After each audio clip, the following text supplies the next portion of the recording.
Yeah, I tell you, Leanne, we thought yesterday morning was windy. This morning, not only the winds stronger, but they also lasted longer, arriving as early as right around dinner time yesterday. If you remember, we had those afternoon thunderstorms that brought back some breezes, and then it picked up from there with those south winds becoming strong after midnight. They peaked around 3-4 o'clock this morning, right as the rain moved in. And at this moment, the winds have tapered a bit, but it's still breezy with some gusts. Now, here are some of the stronger wind gusts clocked at weather stations around the region this morning at the Sacramento Executive Airport. 56 miles per hour. Placerville also in the 50s. Check out Yuba City. Their weather station registered a wind gust of 67 miles per hour. And further west, where the storms were rainier and windier, 73 mile per hour wind gusts at the San Francisco International Airport. While the strongest winds are done, we're not completely out of the woods yet. The rest of the morning and afternoon will be breezy, but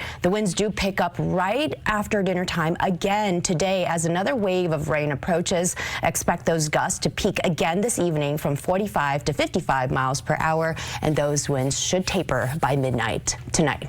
Back to you.